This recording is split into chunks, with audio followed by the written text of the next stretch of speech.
வேலை ஊழியர்கள் மத்தியில கூட சோதரம் இந்த சகதியிலும் சேர்த்தலையும் கர்த்தருடைய நாமத்தை உயர்த்த வந்திருக்கிறாங்க. லேலூயா லேலூயா சோதரம் ஆண்டுதான் மையப்படட்டும். இப்போ நான் பிஷப் ஐயா கையில கொடுப்போம். கர்த்தர் ஆசீர்வதிப்பார். நம்ம கரலை தட்டி நம்ம ஐயா வரவேற்போம். கர்த்தருடைய நாமம்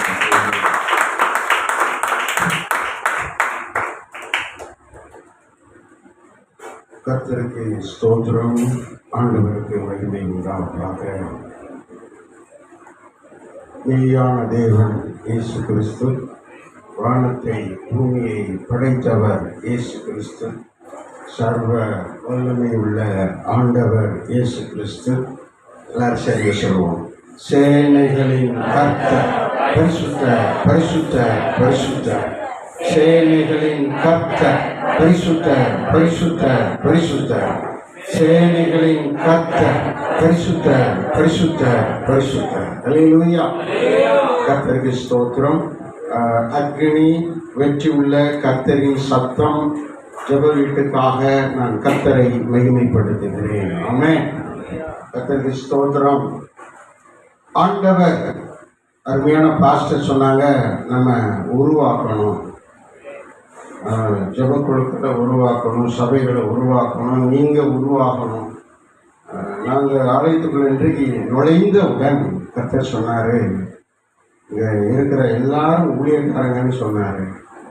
அப்போ நான் சொன்னேன், ஐயா ஊழியக்காரங்க எப்படி சொல்கிறது, எல்லாரும் விசுவாசிகள் தானே அப்படின்னு சொன்னேன். இல்லை, இவங்க எல்லாரும் எனக்கு ஊழியம் செய்யணும் அப்படின்னு சொன்னாங்க. அதே வார்த்தையை அவரும் சொல்கிறார். என்ன சொன்னார்? அதே வார்த்தையை அவரும் சொன்னார். எல்லாரும் என்னை எப்படி மாறணும்? எலிசாக்களாக மாறணும், எலிசாக்களாக மாறணும். எலிசா யாரு? ஒரு தீர்க்கதரிசி. ஆமென். எலியா ஒரு தீர்க்கதரிசி, எலிசா ஒரு தீர்க்கதரிசி. எலிசா ரெட்டிப்பான வரம் பெற்றவர். ஆமென்.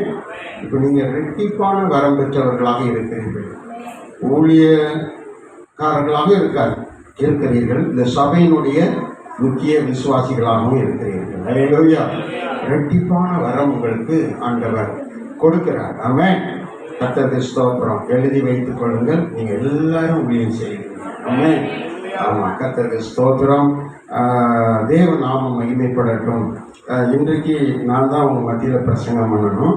ஆனால் ஐயா கேட்டுக்கிட்டாங்க, ஐயா 19ஆம் தேதி மங்கர்ராஜ் ஐயாவை கூட்டிகிட்டு வரணும் அப்படின்னு கேட்டுக்கிட்டாங்க. ஐயா அதனால அவர் விருப்பத்துக்கு ஏற்ற பிரகாரமாக ஐயா கூட்டிகிட்டு வந்திருக்கேன். ஐயா ஒவ்வொரு இடத்துக்கும் ஜெபம் பண்ணி தான் போவாங்க, ஜெபம் பண்ணாமல் போக மாட்டாங்க. ரெண்டாவது அவங்க 3 நாள் அவகாசம் கேட்டாங்க. நான் வரணுமா வர வேண்டாமா அப்படிங்கிறதுக்கு 3 நாள் அவகாசம் கேட்டாங்க. 3 நாளைக்கு பிறகு ஃபோன் பண்ணி, பிரத்யேகமாக ஃபோன் பண்ணி, நாங்கள் 2 பேரும் ஃபோன் பண்ணி பேசினா அதில் ஒரு அற்புதம் நடக்கும். ஆமென். ஒவ்வொரு நேரமும் அற்புதம் நடக்கும். அல்லேலூயா. அப்போ அந்த 19ஆம் தேதி நான் வாரையா ஐயாட்ட சொல்லிடுங்க அப்படின்னு வாக்கு கொடுத்தாங்க. உடனே அவருக்கு ஃபோன் பண்ணேன். ஃபஸ்ட்டு ஃபோனில் கிடைக்கல, அதுக்கு பிறகு ஃபோன் பண்ணி கன்ஃபார்ம் பண்ணிக்கொண்டோம். அந்த முறைமையின்படி இன்றைக்கி வந்திருக்கிறாங்க. அல்லேலூயா. கர்த்தருக்கு ஸ்தோத்திரம். வேதம் சொல்லுகிறதை நாம் கவனிக்க வேண்டும். ஆமென். கர்த்தர் நல்லவர். வேதத்தில் இன்றைக்கு ஸ்தோத்திரம், நம்ம டேவிட் பிரதர் ஸ்தோத்திரம் அங்கே ஆராதனை நடத்திட்டு இருக்கும்போது ஒரு வார்த்தையை சொன்னாங்க. அது என்ன வார்த்தை இருக்குது? அவர் ஒரு வசனத்தை வாசிக்க சொன்னார். அதில் ஒரு வார்த்தை இருக்கிறது. அது என்ன வார்த்தை இருக்கிறது? ஸ்தோத்திரம் வாசிங்க, எடுங்க. ஆண்டவருக்கு ஒரு பேரை கொடுக்கப்படும்.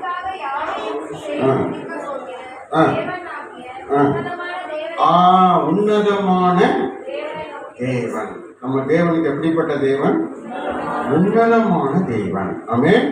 ஸ்தோத்திரம். ரெண்டாவது சங்கீதத்தில் அதே மாதிரி அந்த வார்த்தை அப்படியே வந்திருக்கு. என்ன வார்த்தை? உண்டு.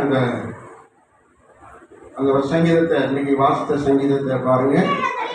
உன்னதங்களில் வாசம் பண்ணுகிற நம்முடைய தேவனாகிய கர்த்தர். அல்லேலூயா. அவர் உன்னதத்தில் வாசம் பண்ணுகிறார், உன்னதங்களில் வாசம் பண்ணுகிறார். அவர் உன்னதமான தேவன். ஆமென். பிரியமானவர்களே, நன்றாக கவனிங்க. பாஸ்டர் சொன்னாங்க, நம்ம உருவாகணும் அப்படின்னு சொன்னாங்க. லேசில் நம்ம உருவாக்க முடியாது, பிசாசு நம்ம உருவாக்க விட மாட்டான். ஆமென். ஆண்டவருக்கு என்ன பேர் தெரியுமா? உண்டாக்கினவர். அல்லேலூயா.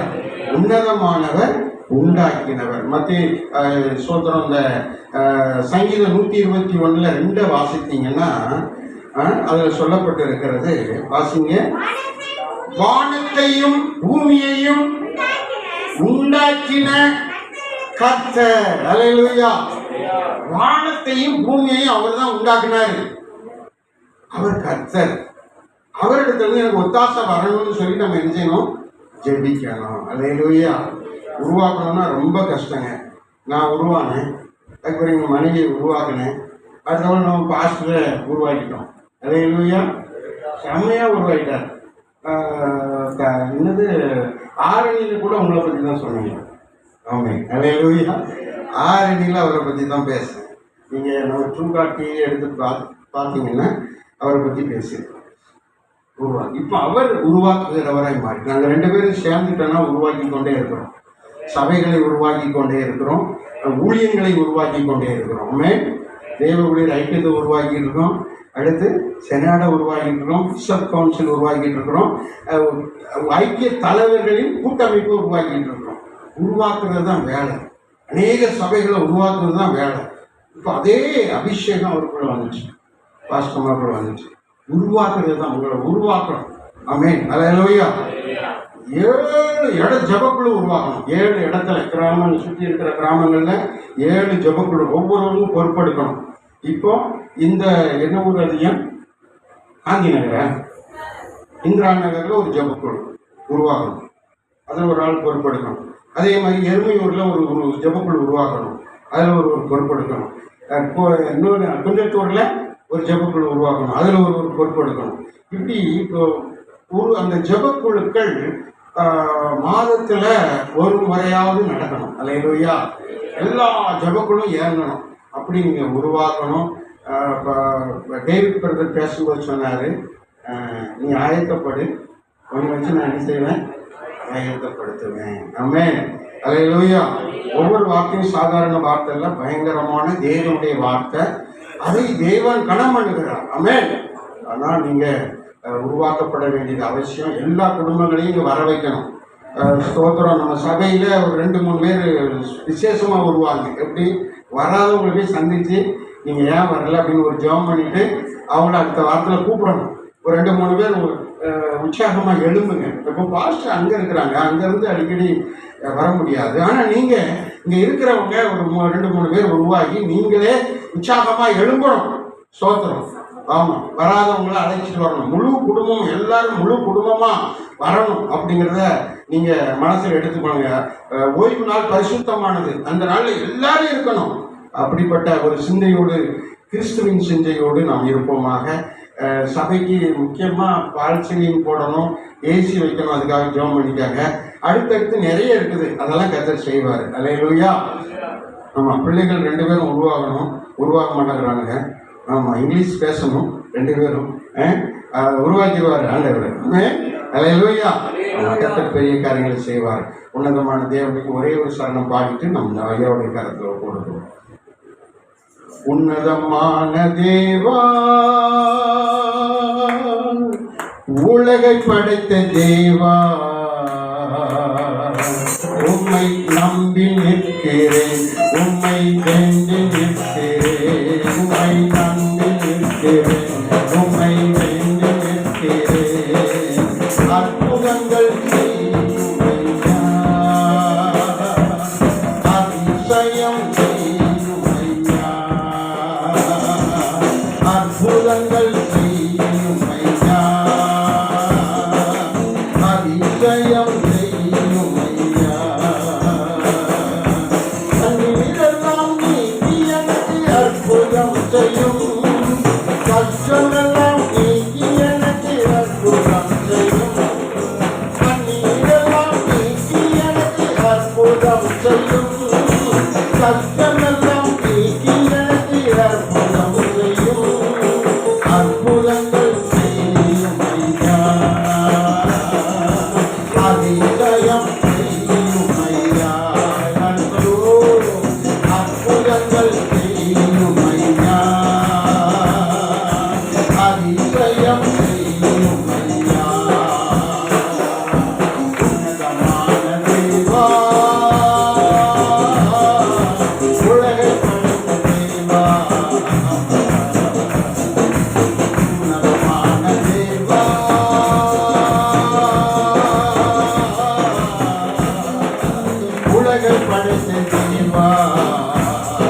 அற்புதங்கள் செய்யும் ஐயா,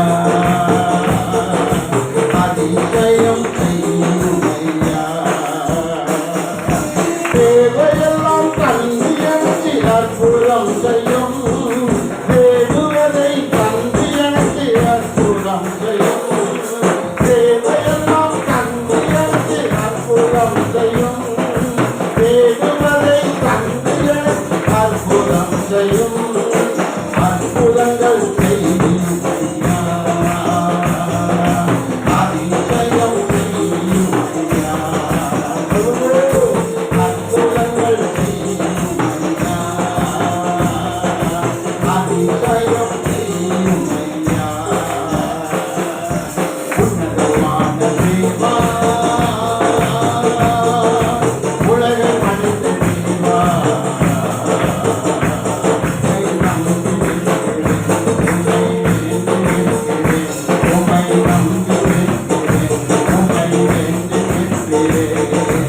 அற்புதங்கள் செய்யும் ஐயா, அதிசயம் செய்யும் ஐயா. அற்புதங்கள் செய்யும் ஐயா, அதிசயம் செய்யும் ஐயா. Hallelujah. Synod of World Bible Bishop Council உடைய ஜெனரல் செக்ரட்டரியும் தேவ ஊழியர்கள் ஐக்கியத்தினுடைய தேசிய பொதுச் செயலாளரும் கர்மேல் ஜெப ஊழியங்களுடைய ஸ்தாபகரும் பிஷப் கவுன்சிலுடைய சிறப்பு பொதுச் செயலாளருமாகிய அருமையான சுவிசேஷகர் டாக்டர் மங்கள்ராஜையா அவர்கள் வந்திருக்கிறாங்க. இன்றைக்கு நம்முடைய மத்தியில் சிறப்பு தேவ செய்தியை கொடுப்பாங்க. எல்லாரும் கரங்களை தட்டி உற்சாகமாக வரவேற்போம். ஆண்டவர் அவர்கள் வழியாய் நம்மோடு பேச இருக்கிறார்கள்.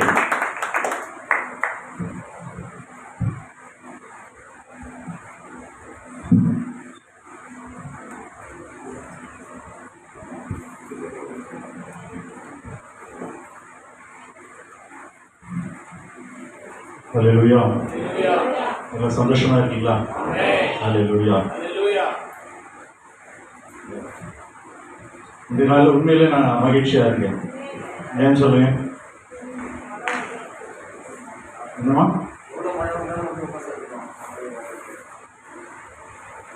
ஐயா ஒரு முக்கியமான காரியத்தை சொன்னாங்க. எலிசாக்கள் உருவாக வேண்டும். ஹல்லேலூயா.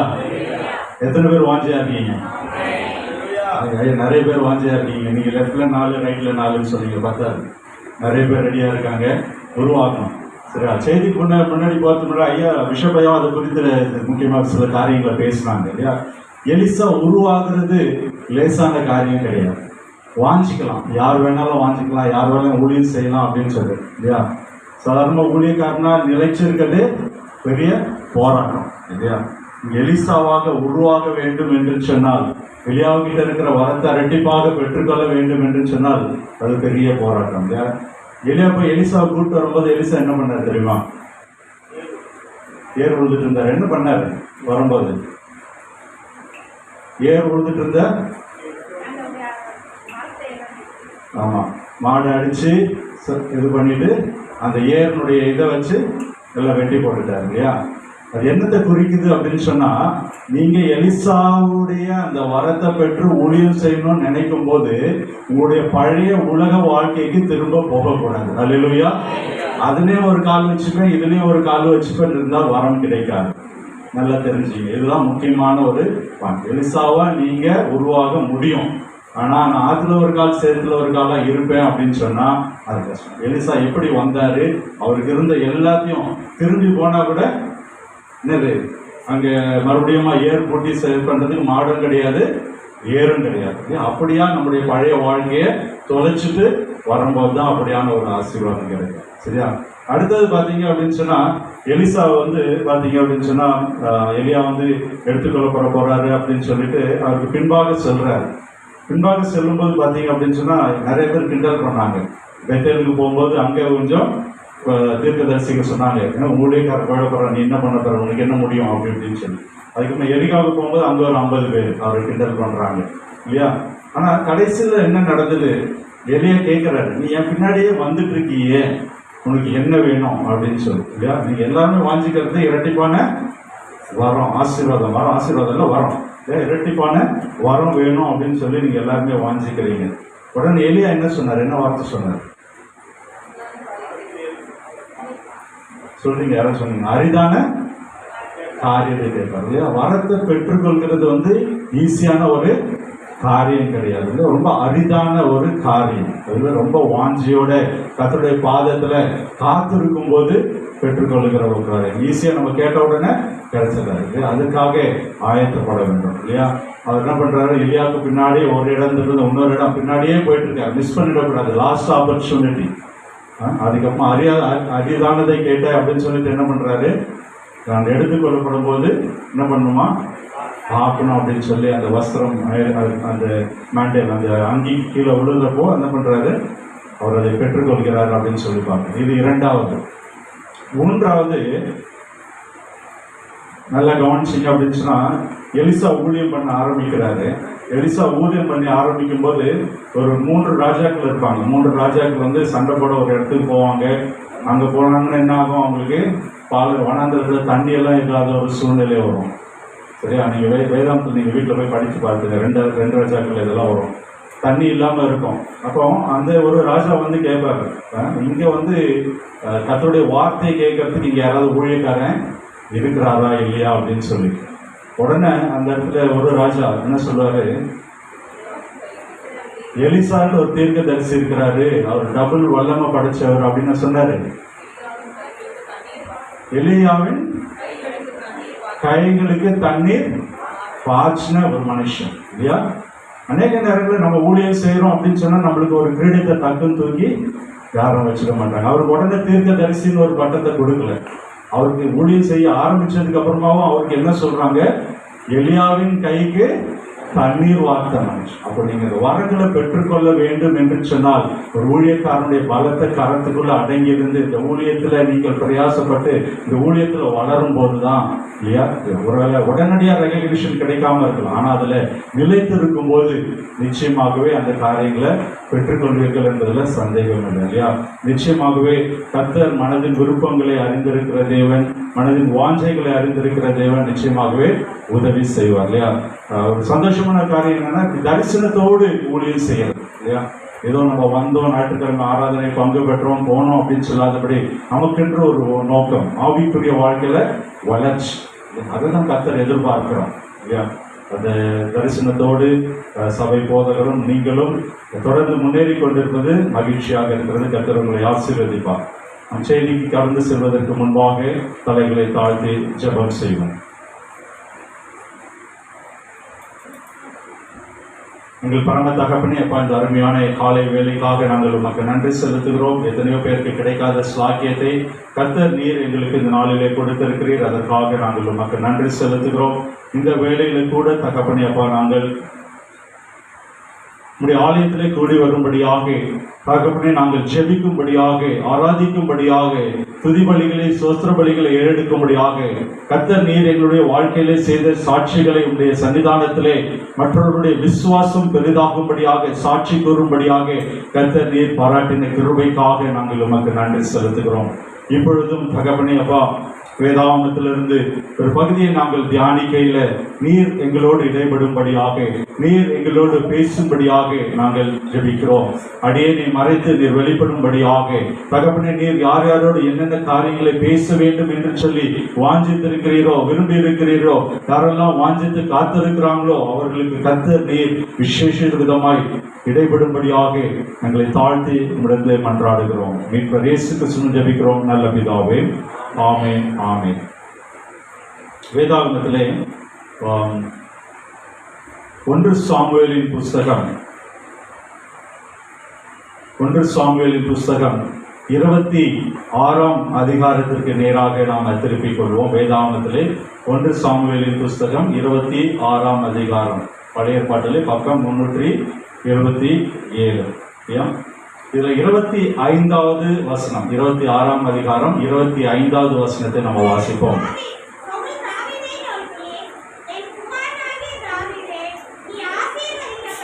நீ ஆசீர்வதிக்கப்பட்டவன், நீ பெரிய காரியங்களை செய்வாய், மேன்மேலும் பலப்படுவாய். அல்லேலூயா. கர்த்தர் இன்று நாளிலே இந்த வார்த்தையை உங்களோடு பகிர்ந்து கொள்ளும்படியாக, உங்களோடு இடைபடும்படியாக கர்த்தர் அடியனை ஏவி இருக்கிறார். இந்த நாளில் நீங்களும் வாஞ்சித்திருக்கிறபடி நீங்களும் பெரிய காரியங்களை செய்யும்படியாக கர்த்தர் உதவி செய்வார். அல்லேலூயா. இந்த சம்பவம் எங்கே நடைபெறுகிறது என்று சொல்லி பார்த்தீங்கன்னா, தாவீதுடைய வாழ்க்கையில சவுலுக்கு அஞ்சி, சவுலுக்கு பயந்து என்ன பண்றார், அவரு அந்த ஊரை விட்டு வெளியில வந்து வனாந்திரத்திலையும் பள்ளத்தாக்குகளையும் காடுகளிலும் அவர் மறைந்து வாழ்ந்து கொண்டிருக்கிற ஒரு சூழல், தன்னுடைய உயிருக்கு பயந்து போயிருக்கிற ஒரு சூழல். இஸ்ரவேல் தேசத்திற்கு ராஜாவாக அபிஷேகம் பண்ணப்பட்டு இருக்கிறார். இருந்தாலும் அவருடைய காலம் இன்னும் வராதபடியினாலே சவுல் என்ற ஒரு துஷ்ட மனிதன் இல்லையா, அவனுக்குள்ள பொல்லாத ஆவி இருந்தபடியினாலே தாவீதை அழித்து விட வேண்டும், தாவீதை கொன்றுவிட வேண்டும் என்று சொல்லி இல்லையா விரட்டி செல்கிறதான ஒரு சூழல் அந்த இடத்துல காணப்பட்டு கொண்டிருக்கிறது. இப்படியான ஒரு சூழலில் தான் தாவீது என்ன பண்றாரு, தலைமறைவாக வாழ்ந்து கொண்டிருக்கிற ஒரு சூழல். அநேக நேரங்களில் ஆவிக்குரிய வாழ்க்கையில இப்படியான ஒரு போராட்டம், உபத்திரம் அநேகருக்கு வருகிற ஒரு சூழலை நம்ம பார்த்திருக்கிறோம் இல்லையா. நாம் அபிஷேகம் பண்ணப்பட்டிருக்கலாம், நமக்குள்ள கர்த்தர் ஒரு காரியத்தை வெளிப்படுத்திருக்கலாம், நமக்கென்று சில காரியங்களை முன்குறித்திருக்கலாம். ஆனால் அதை ஏற்ற வேலை வரை நம்ம காத்திருக்கிறோம். அது வரைக்கும் சத்ருடைய போராட்டம் இருந்துட்டு தான் இருக்கும், சத்ருவான தடைகளை கொண்டு வந்துட்டு தான் இருப்போம், சத்ருவாக எப்படியாவது நம்மளை அழித்து விட வேண்டும் என்று சொல்லி போராடி கொண்டுதான் இருப்போம் இல்லையா. இதுல நம்ம ஜாக்கிரதை உள்ளவர்களாக, விழிப்புள்ளவர்களாக இருக்க வேண்டும். அநேக நேரங்களில் அந்த அபிஷேகத்தை, அந்த ஆசீர்வாதத்தை இழந்து விடுகிறதுக்கு காரணம் என்ன அப்படின்னு சொன்னா, அவசரப்பட்டு என்ன பண்ணிடுறோம், இது ஏன் நான் வெளில ஜெபிக்கிறேன், அபிஷேகத்துல இருக்கிறேன், கர்த்தர் எனக்கு ஆசீர்வாதத்தை முன்குறித்திருக்கிறார், வாக்கு குறித்திருக்கிறார், எல்லாம் தெரியுது, ஆனா ஏன் இந்த போராட்டம் அப்படின்னு சொல்லி பின்மாற்றத்துக்குள்ள போய் விடுகிற, இல்லைன்னா பழைய வாழ்க்கைக்கு திரும்பி போய் விடுகிற, இல்லைன்னா தவறான முடிவுகளை எடுக்கிற அநேக ஆவிக்குரிய பிள்ளைகளை நம்ம இந்த நாட்களில் நம்ம பார்க்க முடிகிறது இல்லையா. அப்படியாக இருக்காதபடி நிலைத்திருக்க வேண்டும். கர்த்தர் என்னை இதிலே அழைத்திருக்கிறார், எனக்காக சில காரியங்களை முன்குறித்திருக்கிறார், அவர் முன்குறித்திருக்கிற காரியங்களை ஏற்ற வேளையிலே அவர் செய்து முடிப்பார் என்று சொல்லி அந்த விசுவாசம் நமக்குள்ள காணப்பட வேண்டும். அல்லேலூயா. விசுவாசம் இல்லாதபடி கர்த்தர் கொடுத்திருக்கிற தரிசனங்களை, வாக்கு தத்தங்களை நாம் பெற்றுக்கொள்ளவே முடியாது. அவைக்குரிய வாழ்க்கையில வளர வேண்டும் என்று சொன்னால் காணாதவைகளை நாம விசுவாசிக்க வேண்டும் இல்லையா. கண்டு நம்ம உலக பிரகாரமா பார்க்கறது மேல ஒரு நம்பிக்கை வைக்கிறதுல பிரயோஜனமே இல்லையா. இன்றைய நாளில ஒரு 7 காரியங்களை இந்த வசனத்தின் மூலமாக, இந்த அதிகாரத்துல இருந்து சாமுவேல் 1 சாமுவேல் 26 அதிகாரத்துல இருந்து 7 காரியங்களை நம்முடைய ஆவிக்குரிய வாழ்க்கைக்கு பிரயோஜனமாக இருக்கும்படியாக நம்ம தியானிக்க இருக்கிறோம். முதலாவதாக வசனம் 9 நாம வாசிப்போம். வசனம் 9 நாம வாசிப்போம்.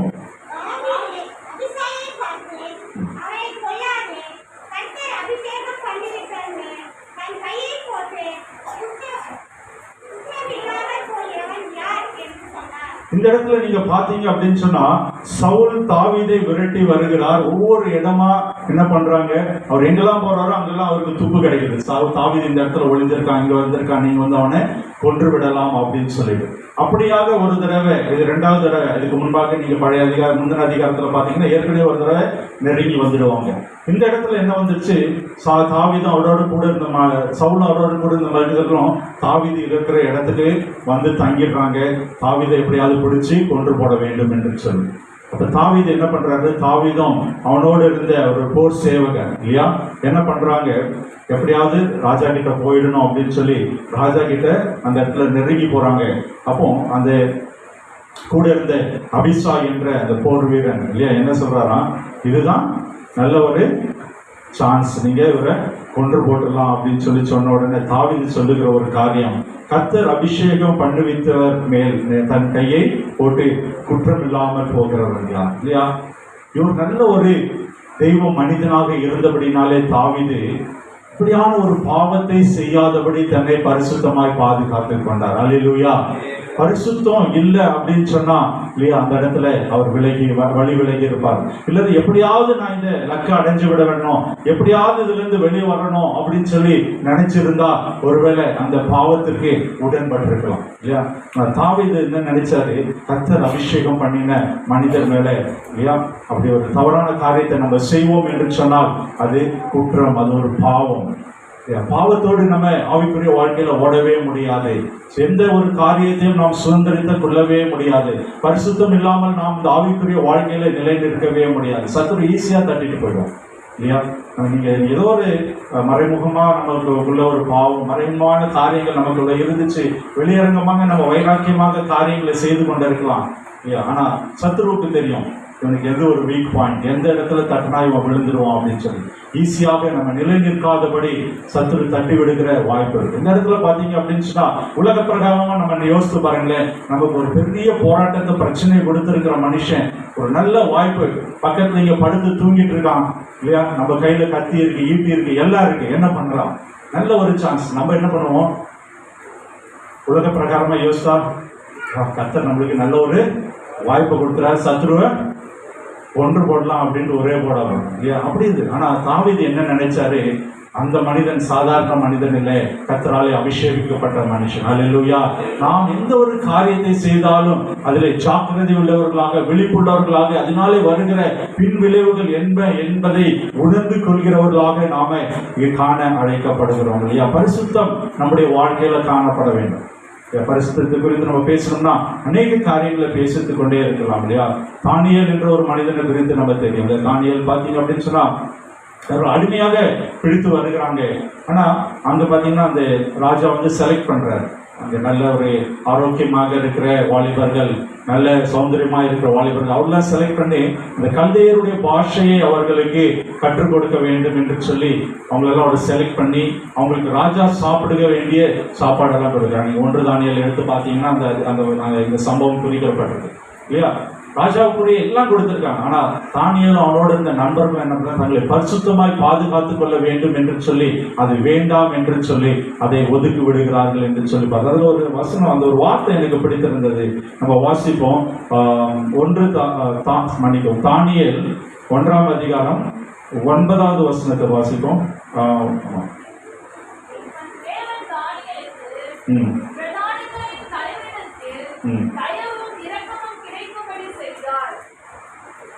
அப்ப அவங்க கேட்கும் போது அவர்களுக்கு ஒரு அந்த ஆப்பர்ச்சுனிட்டி கிடைக்குது இல்லையா. நம்ம வாஞ்சிக்கும் போது அவர்களுக்கு அந்த வாய்ப்பு கிடைக்குதுன்னு மறுக்கவில்லை. நம்ம பரிசுத்தமா வாழ வேண்டும் என்று சொல்லி நம்ம வாஞ்சித்தா கர்த்தர் நமக்கு ஒரு வழி வாசலை திறந்து கொடுப்பார் என்று சொல்லி அந்த இடத்துல அறிந்து கொள்ள முடியும். அநேக நேரத்துல நம்ம என்ன பண்ண முயற்சிக்கிறது கிடையாது.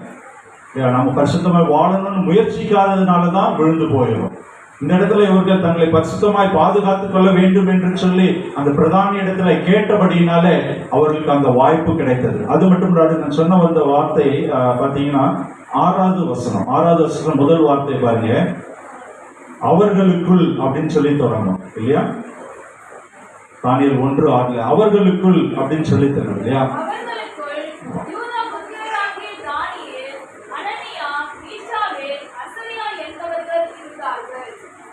இவங்க நினைச்சிருந்தா இல்லையா, இவங்க நினைச்சிருந்தா மற்றவர்களை போல வாழ்ந்திருக்க முடியும், உலக பிரகாரமாக வாழ்ந்திருக்க முடியும், ராஜா கொடுத்த எல்லாவற்றையும் அனுபவித்திருக்க முடியும். ஆனா என்ன பண்ணாங்க பார்த்தீங்கன்னா, இப்படி இவ்வளவு கூட்டம் இருந்தாங்க. ஆனா அவர்களுக்குள் இந்த 4 பேர் பிரித்தெடுக்கப்பட்டவர்களாக தங்களை பரிசுத்தமாய் பாதுகாத்துக் கொள்ள வேண்டும் என்று சொல்லி வாஞ்சித்தபடியினாலே அவர்கள் என்ன பண்றாங்க, முன்னெடுத்து செல்றாங்க.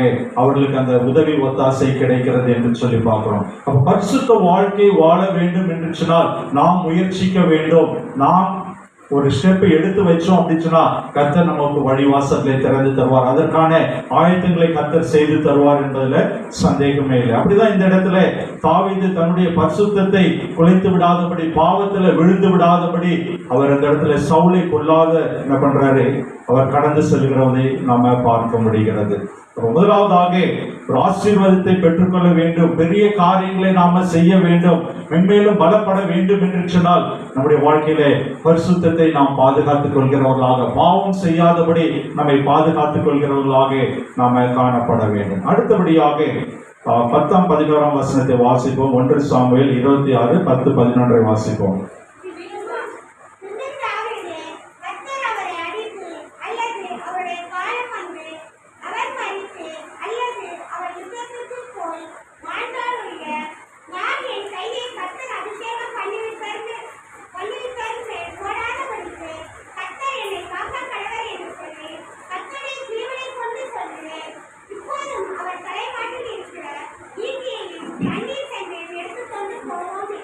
இந்த இடத்துல நாம அறிந்து கொள்கிற ஒரு காரியம் இல்லையா, முக்கியமான ஒரு காரியம், கர்த்தருடைய நேரத்துக்கு காத்திருக்கிற அனுபவம். அல்லேலூயா. நீங்க ஆவிக்குரிய வாழ்க்கையில ஒரு ஆசீர்வாதத்தை, ஒரு சுதந்திரத்தை, ஒரு நன்மையை பெற்றுக்கொள்ள வேண்டும் என்று சொன்னால் கர்த்தருடைய நேரத்திற்கு காத்திருக்க வேண்டும். அவசரமாக காரியங்களை செய்துவிட்டு, அவசரமாக தவறான முடிவுகளை எடுத்துவிட்டு பின்பாக அதனாலே கஷ்டப்படுகிற அனுபவத்துக்குள்ள கடந்து செல்லக்கூடாது.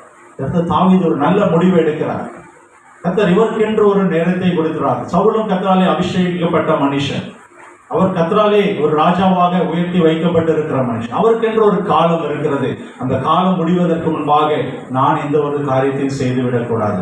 கர்த்தர் என்றைக்கு அவரை ராஜாவாக இறக்குகிறாரோ, ராஜா ஸ்தானத்திலிருந்து இறக்குகிறாரோ, அந்த நாள் மட்டும் காத்திருக்க வேண்டும் என்று சொல்லி அந்த இடத்துல ஒரு முக்கிய ஒரு தீர்மானத்தை அவர் செய்கிறது, ஒரு காரியத்தை பார்க்கிறோம் இல்லையா. அநேக நேரங்களில் நம்முடைய வாழ்க்கையை யோசித்து பார்க்கும்போது கர்த்தருக்கு காத்திருக்கிறோமா இல்லையா, அது ஒரு முக்கியமாகும் இல்லையா. கர்த்தர் காத்திருக்கும் போது நம்ம புது பலனை பெற்றுக்கொள்களாக, கழுகுகளை போல செட்டைகளை அறுத்து எழுப்புகிறவர்களாக நாம காணப்படுவோம் இல்லையா.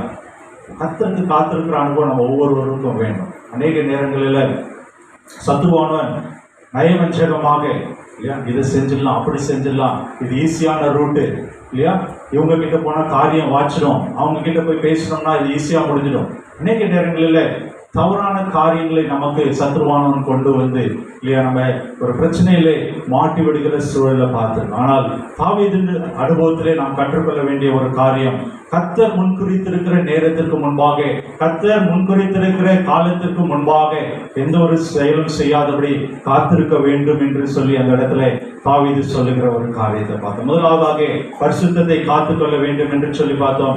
இரண்டாவதாக கர்த்தருடைய சித்தத்திற்கு காத்திருக்கிறவர்களாக நம்ம காணப்பட வேண்டும் என்று சொல்லி பார்க்கிறோம். மூன்றாவதாக 12ஆம் 13ஆம் வசனத்தை நம்ம வாசிப்போம்.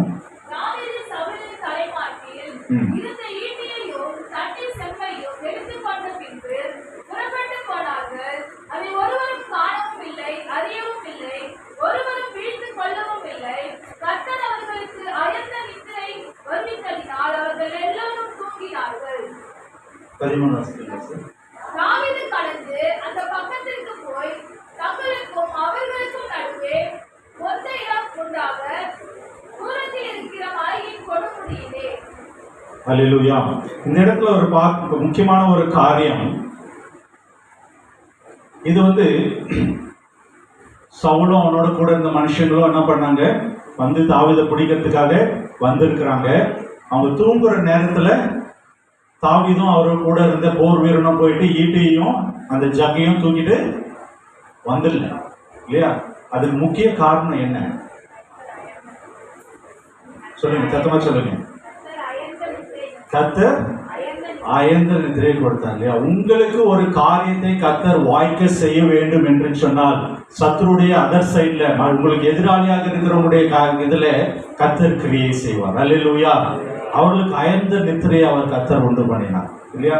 இல்லைன்னா பாருங்க, ஒரு இஸ்ரவேல் தேசத்துக்கு ராஜாவாக இருக்கிற ஒரு ராஜாவினுடைய அந்த சேனைக்குள்ள போயிட்டு அவருடைய ஈட்டிய, அவர் குடிக்கிற தண்ணி வைத்திருக்கிற அந்த தண்ணீர் பாத்திரத்தை எடுத்து வரும்போது அது ஈஸியான காரியமா?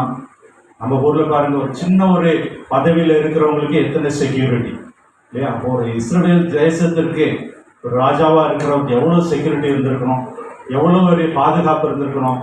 அவங்க எல்லாருடைய பாதுகாப்பை மீறி தாவீது அந்த இடத்துல போய் அதை எடுத்துட்டு வராரு அப்படின்னு சொன்னா இது தாவீதினுடைய திறமை அல்ல, கர்த்தர் அவர்களுக்கு அயர்ந்த நித்திரையை உண்டு பண்ணினாலே ஒரு ஜெயத்தை பெற்றார்கள். அல்லேலூயா.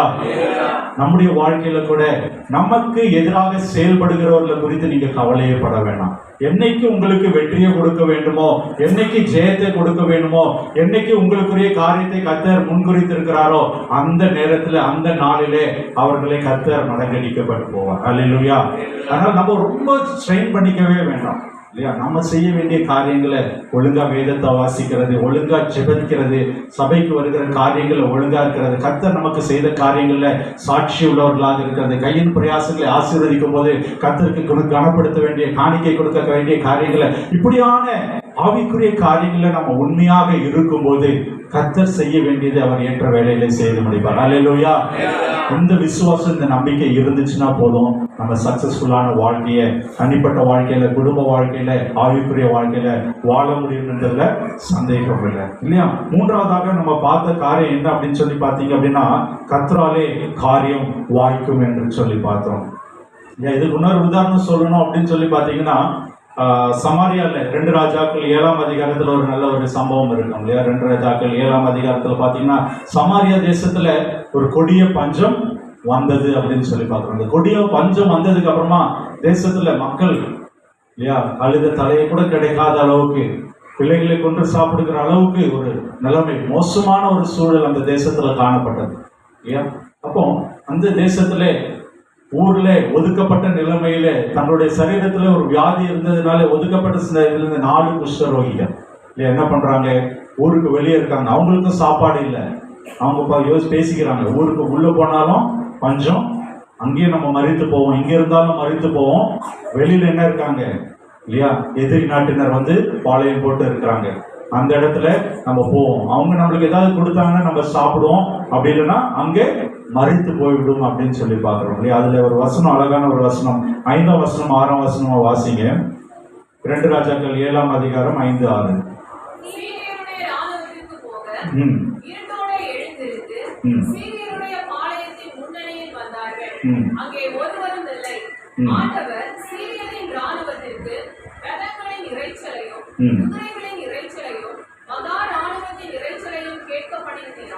அவர்கள் ஒருவரை ஒருவர் நோக்கி, இதோ நம்மிடத்தில் போருக்கு வர இஸ்ரவேலின் ராஜா ஏத்தியரின் ராஜாக்களையும் எகிப்தியரின் ராஜாக்களையும் நமக்கு விரோதமாக கூலி பொருத்தினான் என்று சொல்லி. இந்த இடத்துல பாத்தீங்கன்னா கர்த்தருடைய கரம் எப்படி வேலை செய்கிறது என்பதை நாம் அறிந்து கொள்ள வேண்டும். அல்லேலூயா. நடந்து போறது யாரு? 4 அவங்களுடைய நடையே ரொம்ப பரிதாபமாக தான் நடந்திருக்கும். ஆனா எதிரி நாட்டுல இருக்கிற அந்த படையில இருக்கிற மக்களுக்கு சத்தம் எப்படி கேக்குதான்?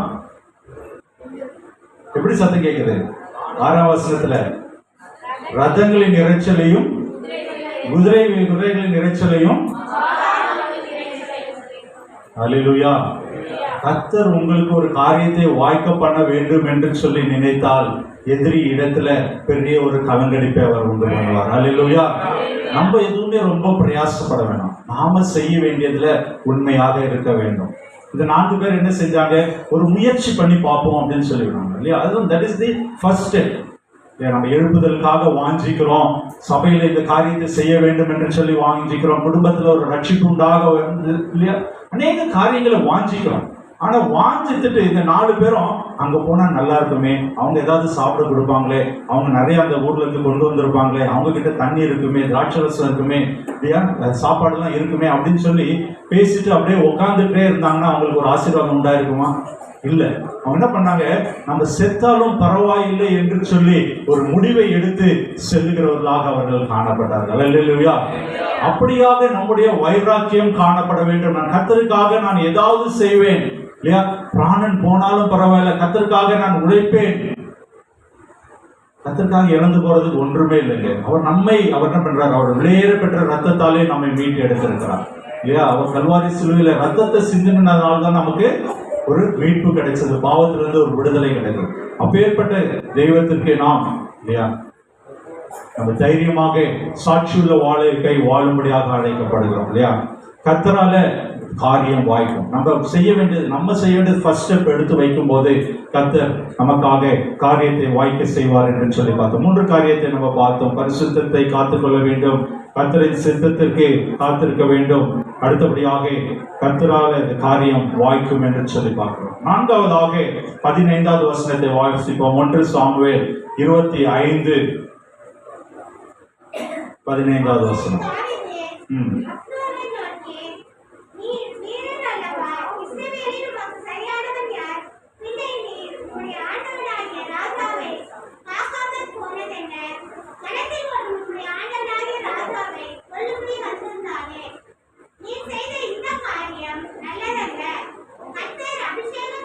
போதும். பார்த்தீங்கன்னா 15ஆம் வசனத்துல தாவீது அந்த ராஜாவுடைய இதை எடுத்துட்டு போயிடுறாரு இல்லையா, அந்த ஈட்டையும் ஜக்கையும் எடுத்துட்டு அந்த சைடில் போனதுக்கு அப்புறமா அங்கேருந்து சத்தம் போட்டு கூப்பிடுறாரு. கவனிங்க, நல்லா கவனிங்க. ஆமாம் ஆமாம், பேனெல்லாம் அப்புறமா எழுதலாம், பிரதர் கவனிங்க. ஆமாம், அவங்க என்ன பண்றாரு, தாவீது அந்த சைடில் போயிட்டு அப்பனேர் யார் அப்படின்னா ராஜாவுடைய மெய்காப்பாளர் இல்லையா, அவரை பார்த்து சொல்றாரு, எப்படி நீ ராஜாவை பாதுகாக்காம விடலாம் அப்படின்னு சொல்லி கேட்கிறாரு. ராஜாவை பாதுகாக்கிறதுனுடைய யாருடைய பொறுப்பு? படைத்தளபதி மெய்காப்பாளனுடைய பொறுப்பு இல்லையா. நீ முக்கியமான ஒரு பொறுப்புல இருக்கிற, நீ உண்மையா நீ ஊழியத்தை செய்ய வேண்டும், உண்மையா நீ அந்த இடத்துல உன் பணியை செய்ய வேண்டும். ராஜா தூங்கும் போது நீ விழித்திருந்து பாதுகாக்க வேண்டும். ஆனா நீ என்ன பண்ணிட்ட, ராஜாவை ஒரு மனுஷன் கொல்ல வரும்போது அசதியா இருந்திருக்கான். இன்றைய நாளில கர்த்தர் நம்மோடு பேசுகிற ஒரு காரியம், அவர் நமக்கென்று ஒரு பொறுப்பை கொடுத்திருக்கிறார். இந்த ஆவிக்குரிய வாழ்க்கையில அநேக ஆத்துமாக்களை ஆதாயப்படுத்தும்படியாக, அநேகரை ரட்சிப்புக்குள்ளாக வழி நடத்தும்படியாக, உலகம் எங்கும் போய் சுவிசேஷத்தை பிரசங்கிங்கள் என்று சொல்லி கடந்து சென்ற கர்த்தராகிய இயேசு கிறிஸ்து இன்றைய நாளில நம்மை பார்த்து கேட்கிற காரியம், எத்தனை ஆத்மாவை ஆதாயப்படுத்தின, எத்தனை பேருக்கு சுவிசேஷத்தை பிரசங்கித்தாய், எத்தனை பேர்ல என்னுடைய அன்பை படுத்தி நீ சொல்லி இருக்கிறார் இல்லையா. நம்மை செய்ய வேண்டிய பணியிலே நாம் உண்மையுள்ளவர்களாக இருந்திருக்கிறோமா? எத்தனை முறை நாம் அசதியாக இருந்திருக்கிறோம்? எத்தனையோ பேர் நம்ம கிட்ட வந்து கேட்டிருப்பாங்க இல்லையா. நான் அடிக்கடி சொல்ற எக்ஸாம்பிள் இதுதான். எத்தனையோ பேர் நம்ம கிட்ட வந்து கேட்பாங்க, எனக்கு ஒரு பெரிய தலைவலியா இருக்கு, உடம்பு வலியா இருக்கு இல்லையா, வயிற்று வலியாக இருக்கிறது, எங்க வீட்டுல ஒரே கடன் பிரச்சனை, என் கணவன் குடிக்கிறாரு, குடும்பத்துல ஒரே சண்டை சச்சரவு, பிள்ளைங்க கீழ்ப்படியாம இருக்காங்க. நிறைய பேர் இதை கேள்விப்பட்டிருக்கோம். நிறைய பேர் நம்ம கிட்ட இதை ஷேர் பண்றாங்க. நம்ம என்ன செய்து கொண்டு இருக்கிறோம்? எல்லாம் இருக்கதாங்க செய்யும், கொஞ்ச நாள் ஆனால் சரியாயிடும் இல்லையா, அப்படி சொல்லி கடந்து செல்கிறோமா? இல்லை அவர்களுக்கு இயேசுடைய அன்பை நாம் அவர்களுக்கு சொல்லுகிறோமா? இயேசு கிறிஸ்து எப்படி ஒரு விடுதலை கொடுப்பார் என்று சொல்லி அவர்களோட நம்ம பகிர்ந்து கொள்கிறோமா? இயேசு கிறிஸ்துவால எப்படி அந்த குடும்பத்திலே ஆசீர்வாதம் உண்டாகும் என்று சொல்லி சொல்லுகிறோமா? கர்த்தர் நமக்கு கொடுத்திருக்கிற பணியிலே நாம் உண்மையுள்ளவர்களாக இருக்கிறோமா? அல்லேலூயா. இந்த ஒரு காரியத்தை, இந்த கேள்விக்குரிய நம்ம மனதிலே வைத்துக் கொள்ள வேண்டும். அசதியாக இருக்கக்கூடாது. நமக்கென்று கொடுக்கப்பட்ட பணியிலே நாம் அசதியாக இருக்கக்கூடாது. இந்த அப்னேர் என்ற ஒரு மனுஷன் சவுல் என்ற ராஜாவை பாதுகாக்க வேண்டிய பணியிலே பொறுப்பிலே இருந்த மனிதன் என்ன பண்றாரு, அசதியானபடியினாலே, தூங்கி விடுகிறபடியினாலே ராஜாவுடைய உயிருக்கு ஆபத்து. நாம் ஒருவேளை அசதியாக கர்த்தர் நமக்கு கொடுத்திருக்கிற பணியை செய்யாதபடி நாம் இருந்தோம் என்று சொன்னால் தேவனுடைய ராஜ்யத்துக்கு ஒரு பாதிப்பு வரும். இதை உணர்கிறீர்களா? இது ஒரு முக்கியமான ஒரு சவாலான ஒரு கேள்வி. நாம் அசதியாய் இருப்போம் என்று சொன்னால் தேவனுடைய ராஜ்யத்தை கட்டுகிறதுல ஒரு செங்கல் எடுத்து வைக்கிற இடத்துல ஒரு கேப் விழுந்துப்படும். நல்லா கவனிங்க. ஒரு நல்ல ஒரு பில்டிங் கட்டுறோம், நம்ம சர்ச்சு கட்டுறோம்னு வச்சுங்களேன், எல்லாம் செஞ்சுட்டு இந்த வாசல்ல இந்த கதவு மட்டும் வைக்காம விட்டுட்டோம்னா அது ஒரு ஃபினிஷ் ஆகுமா? முழுமை அடையுமா? இல்லை. அப்போ எல்லாரும் செய்ய வேண்டிய பணியை செய்யாதபடி இருந்து விடக்கூடாது. இந்த இடத்துல அப்னேர் ராஜாவை காக்க வேண்டும் பணியில அவன் காக்காதபடி உண்மை இல்லாதவனாக, தன்னுடைய கடமையில உண்மை இல்லாதவனாக இருந்தான் என்று சொல்லி பார்ப்போம். கர்த்தர் ரெண்டு நாள் நம்மை பார்த்து கேட்கிற கேள்வி, நாம் உண்மை உள்ளவர்களாக இருக்கிறோமா? கர்த்தர் சொல்லுகிற காரியத்துல, கர்த்தர் செய்ய சொன்ன காரியங்களில உண்மை உள்ளவர்களாக நாம் இருக்கிறோமா என்று சொல்லி சிந்தித்து பார்க்க அழைக்கப்படுகிறோம் இல்லையா. அந்த உண்மை இல்லை என்று சொன்னால் சத்ருவானவன் நம்முடைய வாழ்க்கையில ஈஸியா நம்ம இல்லையா அழித்து விட முடியும் இல்லையா. விழித்திருக்காவிட்டால், விழிப்புடன் செயல்படாவிட்டால் சத்ருவானவன் உள்ளாக வந்து காரியங்களை செய்து விடும். இந்த பாதுகாவலர்கள் விழித்தில்லாதனால்தான் தாவீதும் அவரோட இந்த போர் செய்வனும் ராஜா பக்கம் வரைக்கும் வந்துட்டாங்க. ஏதேன் தோட்டத்துல கர்த்தர் அழகான ஒரு தோட்டத்தை உண்டாக்கி எல்லா மனிதனுக்கு தேவையான எல்லா காரியத்தையும் கொடுத்து என்ன பண்ணாரு, ஆதாம் ஏவாளை உண்டு பண்ணி எல்லாத்தையும் நீங்க பாதுகாத்துக் கொள்ளுங்க, எல்லாத்தையும் அனுபவிங்க. ஆதாமை பார்த்துன்னு சொல்றாரு, இதை பாதுகாத்துக் கொள்ளுங்க அப்படின்னு சொல்றாரு. ஆனா அந்த இடத்துல காட்டு மிருகம் உள்ள வந்துருச்சு. அந்த ஆதாமுக்கும் அந்த இடத்துல ஒரு பொறுப்பு இருக்கு. அவன் செய்ய வேண்டிய பணியில உண்மை இல்லாதபடி, அதை பாதுகாக்காதபடி விட்டு விட்டதுனால இல்லையா. நம்ம அநேக நேரங்கள்ல ஏவாள் சாத்தான் சத்ருவானவன் ஏவாளை வஞ்சித்து விட்டாள் அப்படின்னு சொன்னாங்க. ஆனா அதுக்கு முன்பாக ஆதாம் தான் செய்ய வேண்டிய கடமையை, அந்த ஏதேன் தோட்டத்தை பாதுகாக்க வேண்டிய பணியை செய்யறதுல தவறி இருக்கிறத நம்ம அறிந்து கொள்ள முடியும். காட்டு மிருகமாகிய சர்ப்பம் அந்த ஏதேன் தோட்டத்துக்குள்ளே உள்ள நுழைந்தது. நாம கூட நம்முடைய கடமையில உண்மை உள்ளவர்களாக இல்லாமல் இருந்தோம் என்று சொன்னால் சத்ருவானன் உள்புகுவதற்கு நாமே வழிவாசல்களை திறந்து விடுகிறவர்களாக காணப்படுகிறோம். நம்ம கொஞ்சத்துல உண்மையா இருந்தால் கர்த்தர் நம்மை அநேகத்தின் மேலே அதிபதியாய் வைப்பார். அல்லேலூயா.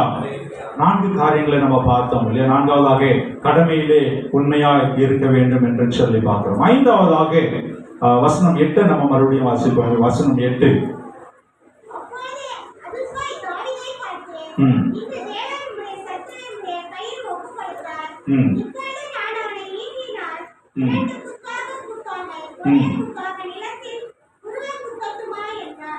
கேட்கறதுக்கே நல்லா இருக்குல்ல? 2 குத்து கூட வேணாங்க ஐயா, சொல்லுங்க, ஒரே தூக்கிடலாம் இல்லையா? கேட்கறதுக்கே நல்லா இருக்கு. நம்மளால தான் ரைட் போட்டுருக்கு இப்படிதான் நம்ம சொல்லுவோம் இல்லையா? ஆனா இந்த காரியம் எதுக்காக நம்ம இதனுடைய என்னன்னா, நமக்கு வருகிற ஆலோசனைகளை ஆராய்ந்து பார்க்க வேண்டும். அல்லேலூயா. அடுத்த தலைப்பு என்னன்னா, ஆலோசனைகளை ஆராய்ந்து பார்த்தல். இது ரொம்ப முக்கியம். இந்த உலகத்துல அட்வைஸுக்கு சத்தமா சொல்லுங்களேன், பஞ்சமே கிடையாது. எல்லாரும் அட்வைஸ் கொடுப்பாங்க, நல்லதுதான், ஆலோசனைகள் நல்லதுதான். ஆனா அதை ஆராய்ந்து பார்த்து நல்லது எது என்பதை உணர்ந்து கொள்கிற அந்த மனப்பக்குவம் வேண்டும். அது எப்படி நமக்கு வரும்? எப்படி வரும்? அது எது நல்ல ஆலோசனையா தீயதா, இதை செய்யலாமா செய்ய வேண்டாமா என்ற ஞானம் எப்படி நமக்குள்ள வரும்? சொல்லுங்க, சத்தமா சொல்லுங்க. பரிசுத்த ஆவியானவர் நம்மோடு இருந்து இடைப்படுவார், போதிப்பார். இது நல்லது, இது கர்த்தர்னு சொல்ல. பரிசுத்த ஆவியானவர் நம்மோட எப்படி இருப்பார்? வசனத்தின் மூலம் நம்ம கூட இருப்பாரு. சரி, வேற வசனம் நமக்குள்ள இருந்தா அந்த வசனம் நமக்கு வெளிப்பட்டு நம்ம உணர்த்தோம். சரி, வசனம் பேசும். வேற ஆமா, நம்ம ஐக்கியமா இருக்கணும். கர்த்தரோட இருக்கிற ஐக்கியத்துல நம்ம அனுதினமும் புதுச்சு போய்க்கணும். அது ஓகே, அது முக்கியமான ஒரு காரியம். வேற சொல்லுங்க. நிறைய இருக்கு, நான் நிறைய சொல்லலாம். என் மைண்டில் எதுவும் இல்லை, நான் எதிர்பார்க்குற காரியம் ஒன்றும் இல்லை. நீங்க பேசணுன்றதுக்காக தான் நான் கேட்குறேன். பரிசுத்த ஆவியானவர் நம்மோடு இருந்து கிரியை செய்யணும், நம்மோடு இருந்து வெளிப்படணும். அப்படின்னா நாம எப்படி இருக்கணும்? நம்ம என்ன தேவை? நமக்கு எல்லாத்துலயும் உண்மையா இருக்கணும். சரி, சொல்லுங்க. எனக்கு ஆன்சர் இல்லை, நான் சும்மா கேட்டிருக்கேன் கேள்வி. ஆனால் நீங்க தைரியமா சொல்லலாம். நல்லா ஜெபிக்கணும். சரி, கொடுத்த வேலையை செய்யணும். வேற சரியா?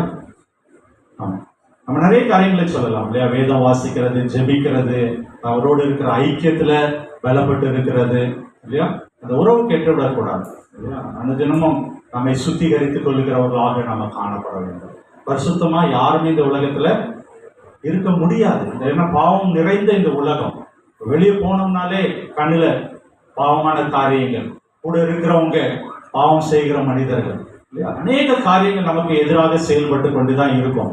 ஆனால் நாம் கர்த்தரோடு இருக்கிற ஐக்கியத்துல அனுதினமும் அதிகாலை எழும்பி ஜெபிக்கிறவர்களாக, வேதத்தை வாசிக்கிறவர்களாக, நம்மை நாமே சுத்திகரித்துக் கொள்கிறவர்களாக இருக்கும் பொழுது கர்த்தர் நம்மோடு இருந்து அவர் காரியங்களை வெளிப்படுத்துவார். அல்லேலூயா.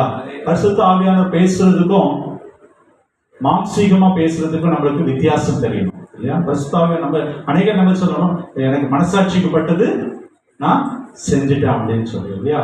மனசாட்சிக்கு படுறது என்னது?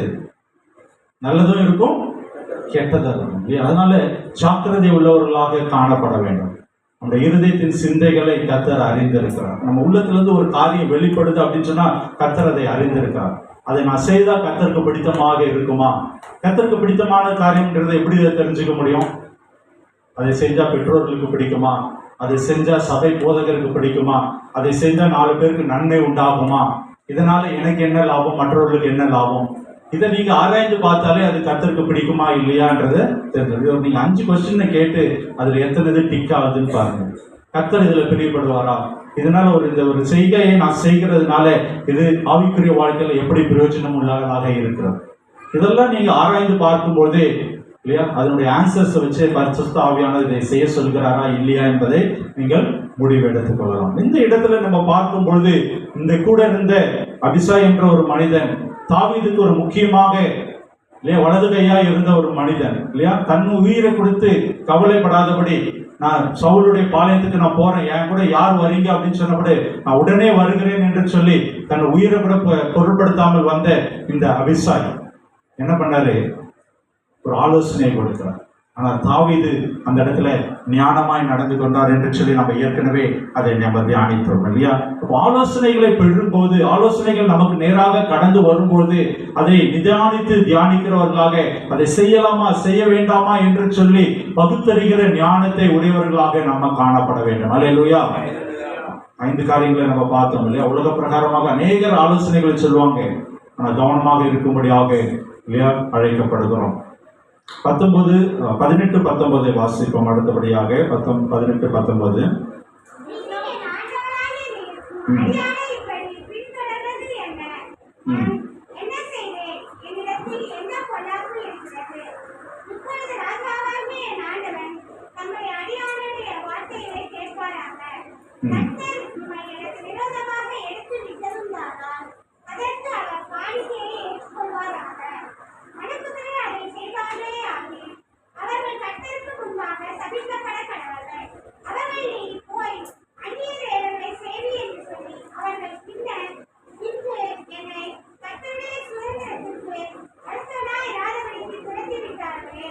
இந்த இடத்துல நீங்க பாத்தீங்க அப்படின்னு சொன்னா தாவீது சில காரியங்களை சொல்றாரு இல்லையா? நீர் உம்முடைய அடியானை இப்படி பின்தொடர்கிறது என்ன அப்படின்னு சொல்லி சில காரியங்களை அந்த இடத்துல சொல்லுகிறத பார்க்கிறோம். ஒரு லிஸ்ட் போடுறாரு. நான் ஏதாவது தப்பு செஞ்சிருக்கேனா, உமக்கு எனக்கு ஏதாவது பிரச்சனை இருக்குதா, என்ன காரியத்தினால் நீர் என்னை பின்தொடர்கிறேன், நான் ஒரு தப்பும் பண்ணலையே இல்லையா? அதுதான் அந்த இடத்துல தாவீது சொல்லுகிற ஒரு காரியமாக காணப்படுகிறது. தாவீதுடைய வாழ்க்கையில அவன் ஆசீர்வதிக்கப்பட்டவனாக மாறுவதற்கு இல்லையா, பெரிய காரியங்களை செய்கிறவனாக அவன் மாறுகிறதற்கு, மென்மேலும் பலப்படுகிறவனாக அந்த ஆசீர்வாதத்தை கடைசியில் அவன் பெற்றுக்கொள்கிறதற்கு காரணம் அவன் குற்றம் இல்லாதவனாக இருந்தான்.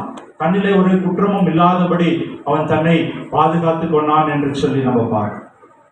எத்தனை பேர் நம்ம இந்த நாளில் சொல்ல முடியும் என்கிட்ட ஒரு குற்றமும் இல்லை என்று சொல்லி இல்லையா?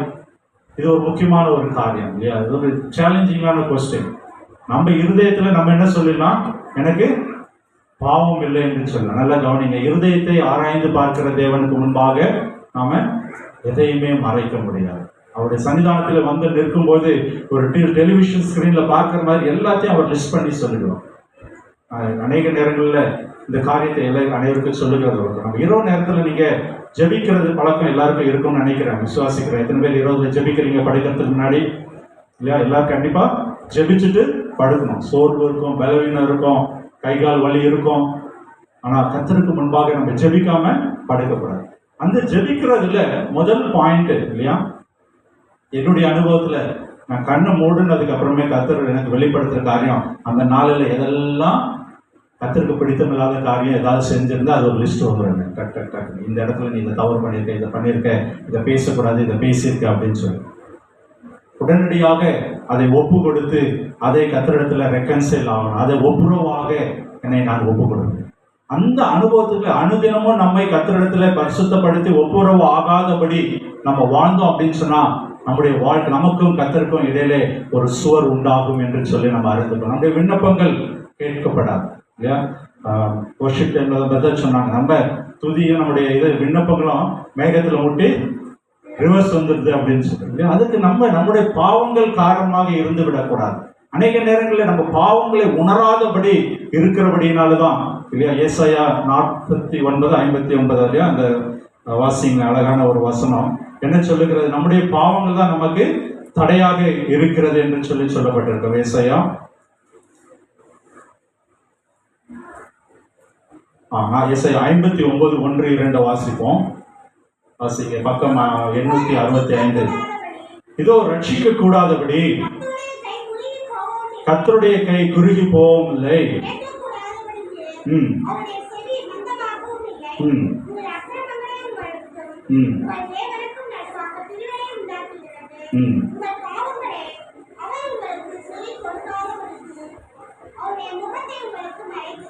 அல்லேலூயா. அநேக நேரங்களில் நம்ம ஜெபிக்கிறோம், நம்ம வாஞ்சிக்கிறோம், நமக்கு பதில் கிடைக்கலையே அப்படின்னு சொல்லி நம்ம அநேக நேரங்களில் கஷ்டப்பட்டு கொண்டு இருக்கிறோம். இன்றைய நாளிலிருந்து இந்த ஒரு வசனத்தை நல்லா ஞாபகம் வச்சுக்கொள்ளுங்க. ஒருவேளை நம்முடைய ஜெபத்திற்கு பதில் கிடைக்காம இருக்குதா, கால தாமதமாகி கொண்டிருக்கிறதா, என்ன பண்ணணும்? சிந்தித்து பாருங்க. ஏதாவது தடை இருக்கிறதா? சுவராக ஏதாவது ஒரு தடை இருக்கிறதா? இல்லையா? நம்ம பாவங்கள், மீறுதல்கள் கர்த்தருக்கு முன்பாக ஒரு தடையாக இருந்து கொண்டிருக்கிறார். அவர் ரட்சிக்க கூடாதபடி அவர் கரம் குறுகி போகவில்லை. அவர் எல்லாரும் ஆசீர்வதிக்கணும், ரட்சிக்கணும், எல்லாருக்கும் நன்மை செய்ய வேண்டும் என்று சொல்லி அவர் விரும்புகிற தெய்வம். அவர் நம்மை பிள்ளைகளாக ஏற்றுக்கொண்டு இருக்கிறார். ஒரு தகப்பன், ஒரு தாய் ஒரு பிள்ளைக்கு நன்மை செய்யாமல் இருப்பாங்களா? நிச்சயமாக இருக்க மாட்டாங்க. நிச்சயமாக நன்மை செய்வாங்க. அப்படியாக நம்முடைய கர்த்தர் நமக்கு நன்மை செய்ய வேண்டும் என்று சொல்லி அவர் வாஞ்சித்துக் கொண்டு இருக்கிறார். ஆனால் நாம் அதற்கு தடையாக இருக்கிறோமா என்று சொல்லி சிந்தித்து பார்க்கணும். அனுதினமும் கர்த்தரிடத்துல நாம ஜெபிக்க வேண்டும். இரவுல ஜெபிக்க வேண்டும். ஜெபிக்கும் போது கர்த்தர் காரியங்களை வெளிப்படுத்துவார். அன்றைய தினத்துல என்ன காரியங்கள் இல்லையா, அதை நம்ம ஒப்பு கொடுத்து ரெக்கன்சைல் ஆகி நம்ம ஜெபித்துட்டு படுக்கணும். அடுத்த நாள் நம்ம காலையில எழுந்து வேலைக்கு செல்றதுக்கு முன்னாடியோ, அந்த நாளுடைய பணிகளை செய்ய முன்னாடியோ மறுபடியும் கர்த்தருடைய பலத்தை கேட்க வேண்டும். ஏசப்பா, எனக்கு இந்த காரியத்தில் நான் பலவீனமாயிட்டேன், இல்லை தவறிட்டேன். இன்றைய நாளில அந்த சோதனையில நான் விழுந்து விடக்கூடாது, இந்த பிரச்சனையில நான் மாட்டிக்கொள்ளக்கூடாது, எனக்கு நீங்க துணையா இருங்க. இந்த ஜெபத்தை முந்தின நாள் என்ன தவறு, எதுல நம்ம விழுந்து போனோன்றத உணர வேண்டும், அறிக்கை செய்ய வேண்டும்.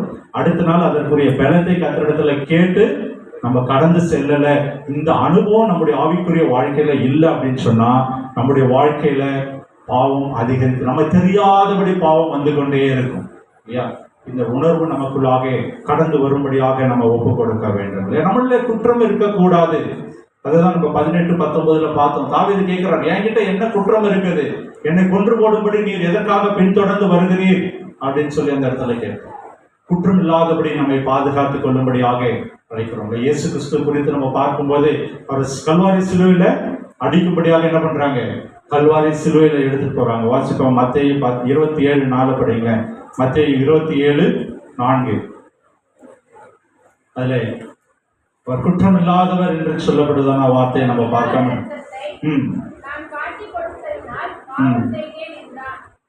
அந்த இடத்துல நீங்க பாத்தீங்க அப்படின்னு சொன்னா, யூதாஸ் காரியத்து தன்னுடைய தவறை உணர்ந்து சொல்லுகிற காரியம், குற்றமில்லாத ரத்தத்தை நான் காட்டி கொடுத்தேன். 24வது வசனத்தை வாசிங்க. அதுல மத்தேயு 27:24.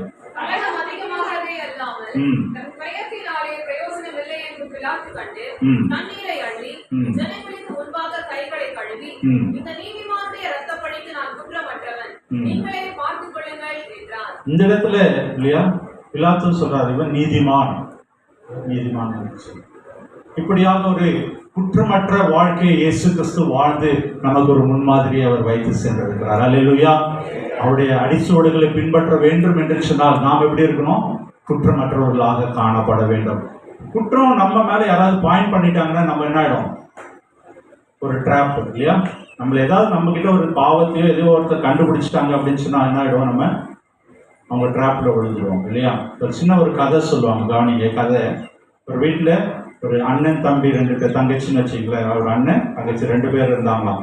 ஒரு நாள் வீட்டுல விளையாடிட்டு இருக்கும்போது அந்த தங்கச்சி என்ன பண்ணிச்சான் தெரியாம வீட்டுல இருக்கிற ஒரு பூஜாடி இல்லை ஃப்ளவர் வாஷ் சொல்லுவாங்க இல்லையா, அதை கீழே தட்டி என்ன ஆயிடுச்சு?